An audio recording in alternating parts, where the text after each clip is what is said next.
Hello friends, यहाँ पे जो साइड में आपको पाइप्स दिख रहा है ना, वो पाइप्स में एक्चुअली में अंदर में कंक्रीटिंग भरा हुआ है, कंक्रीटिंग किया हुआ है। उसमें रेनफोर्समेंट प्लेस करके 4 और 6 रेनफोर्समेंट बार जो है प्लेस करके उसमें कंक्रीट फिल किया गया है और इसको माइक्रो पाइलिंग कहते हैं।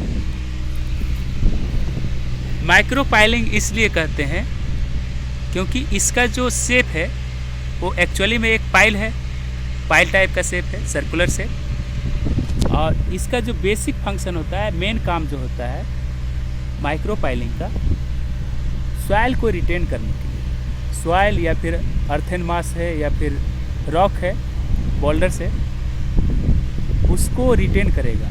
और ये माइक्रो पाइलिंग जो है मोस्टली ब्रिज साइड पे या फिर बैंक्स में, banks in the sense guide bank, river banks, या फिर अंडरग्राउंड कंस्ट्रक्शन के लिए यूज़ किया जाता है। Building constructions and other type of structures में यूज़ किया जाता है, ताकि जो है इसके एक साइड के जो सॉइल मास हैं, रॉक है या फिर सॉइल है, वो कोलैप्स ना हो, इसलिए माइक्रो पाइलिंग यूज़ किया जाता है।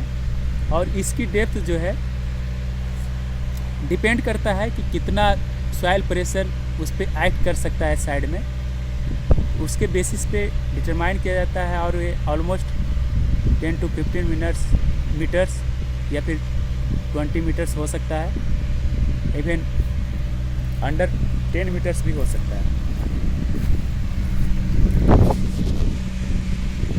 तो इसमें जो केसिंग है, आयरन स्टील केसिंग, उसको प्लेस करने के बाद उसमें रेनफोर्समेंट प्लेस करते हैं और उसके बाद उसमें कंक्रीट पोर करते हैं।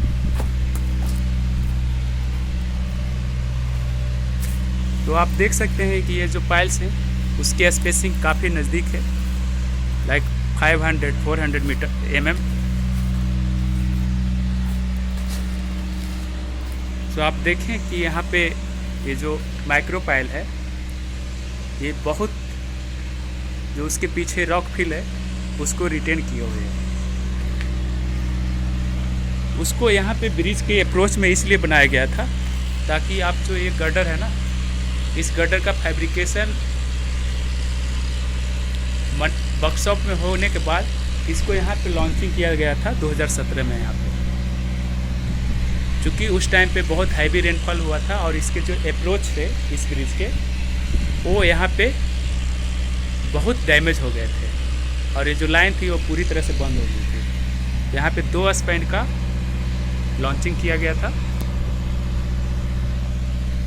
और जो लॉन्चिंग स्कीम थी यहाँ पे वो बाय BFR मेथड से थी।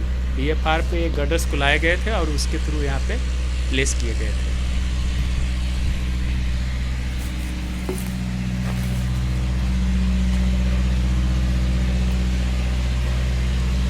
यहाँ पे आप देख रहे हैं कि जो स्पैन है, ये जो पहला स्पैन है ये 18.3 मीटर का है और उसके बाद जो ये सेकेंड स्पैन है और सारे स्पैन हैं वो 24.4 मीटर का है।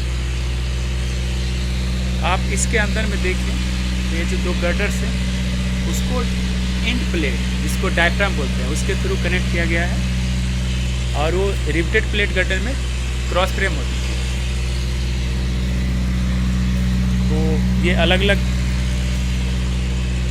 टाइप के फैब्रिकेशन में अलग अलग मेंबर्स यूज़ किए जाते हैं। और इसमें जो बिल्डिंग है, आप देखिए कि जो टॉप फ्लैंज, बॉटम फ्लैंज में जो बिल्डिंग है, बे प्लेट और जो टॉप प्लेट और बॉटम प्लेट को कनेक्ट किया गया है, वो स्पेशल टाइप का बिल्डिंग होता है जिसको SAW बिल्डिंग बोलते हैं, that is submerge arc building. और ये जो स्टिफनर्स हैं उन सब में जो बिल्डिंग है वो अलग टाइप का बिल्डिंग है, इसको CO2 बिल्डिंग बोलते हैं। यस, आपने सही सुना, CO2 बिल्डिंग, जिसमें कि जो CO2 गैस होता है उसको यूज किया जाता है। Electrode 3 to 5 mm mild steel wire होती है, और उसमें जो एज ए फ्लक्स के रूप में जो यूज़ किया जाता है उसको CO2 गैस होती है। और SAW में समर्ज्ड आर्क वेल्डिंग होती है, और ब्रिज में कहीं भी MMAW वेल्डिंग नहीं यूज़ की जाती है। MMAW means manual metal arc welding. तो MMAW जो है छोटे छोटे कामों के लिए यूज़ किया जाता है, स्मॉल वर्क, और उसका जो स्ट्रेंथ होता है रिलेटिवली बहुत कम होता है CO2 और SAW की तुलना में। और सबसे जो बेस्ट वेल्डिंग होती है वो SAW वेल्डिंग होती है, और उसके बाद CO2 वेल्डिंग होती है।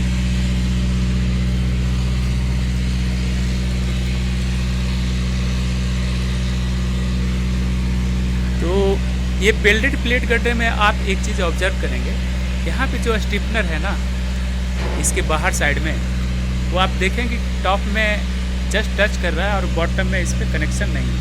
बॉटम में टैपर्ड कट मारा हुआ है। और इसके जो स्टिफनर है बाहर साइड में और अंदर साइड में भी स्टिफनर है, तो ये बैक टू बैक नहीं होता है। ये जो स्टिफनर यहाँ पे दिख रहा है उसके अंदर साइड में इन दोनों स्टिफनर के बीच में होगा, क्योंकि वेल्डिंग में टॉर्सन ज़्यादा आती है, तो इसलिए टॉर्सन को मिनिमाइज करने के लिए जो स्टिफनर्स होता है अंदर और बाहर साइड में उसको अल्टरनेट दिया जाता है। जबकि रिवेटेड प्लेट गटर में ऐसा नहीं है, रिवेटेड में दोनों साइड बैक टू बैक होता है। तो ये चीज़ ध्यान देने वाली बात है। और ये बेरिंग्स है जो कि फ्लैट बेरिंग है, और अलग अलग टाइप्स की बेरिंग होती है। फ्लैट बेरिंग्स जो कि यहाँ पे यूज़ किया गया है, articulated bearing, phosphor bronze bearing, roller and rocker bearing, knuckle pin bearing, elastomeric bearing, and pot cum PTFE bearing. Pot PTFE, that is PTFE means polytetrafluoroethylene bearings. उसमें जो रबर्स होता है PTFE होता है, पोलीटेट्राफ्लोरोइथिलीन। एक टेफ्लॉन टाइप का material होता है और उसका यूज़ किया जाता है। और इलास्टोमेरिक में नियोप्रीन रबर्स होता है, रबर पैड्स होते हैं। और अभी सबसे ज़्यादा यूज जो होता है पॉट PTFE बेरिंग होता है, जो भी रोड ब्रिजेज होती है, और इवन की रेलवे ब्रिजेज में भी पॉट PTFE बेरिंग का यूज़ किया जाने लगा है। और एक नई टाइप की बेरिंग आई है spherical bronze bearing, spherical bearing. ये एक पॉट PTFE टाइप का ही है, जिसकी लोड बेरिंग कैपेसिटी जो है काफ़ी ज़्यादा होती है। बेरिंग्स में अलग अलग मूवमेंट्स प्रोवाइड किए जाते हैं, उसके आधार पर अलग अलग टाइप्स के होते हैं, जैसे कि longitudinal guided, transverse guided, fixed bearing and free bearings.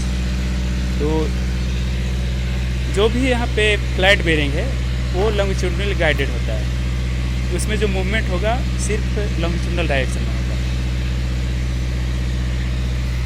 और फ्री बेरिंग में उसमें मूवमेंट चारों साइड हो सकता है, लेटरली, लॉन्गिट्यूडनली। और फिक्स्ड में उसमें मूवमेंट किसी भी डायरेक्शन में अलाउड नहीं होता है। तो ये कॉन्फ़िगरेशंस बेरिंग्स के अलग अलग यूज किए जाते हैं अलग अलग गडर्स में। जो गडर्स का डिज़ाइन होता है उसके बेसिस पे इनिशियल स्टेज में उसमें डिसाइड किया जाता है कि कौन सा बेरिंग उसमें यूज़ किया जाएगा, गडर्स के डिज़ाइन पे और ट्रैफिक वॉल्यूम के आधार पे बेरिंग्स का भी डिज़ाइन किया जाता है। तो थैंक यू गाइज, आज हमने बेरिंग्स के बारे में और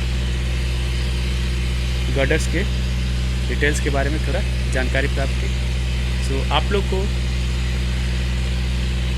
अगली वीडियो में हम ओपन वेब गडर ब्रिज के बारे में डिटेल में बताएंगे। सो इसके लिए आप हमारे साथ बने रहें। So thank you, all the best.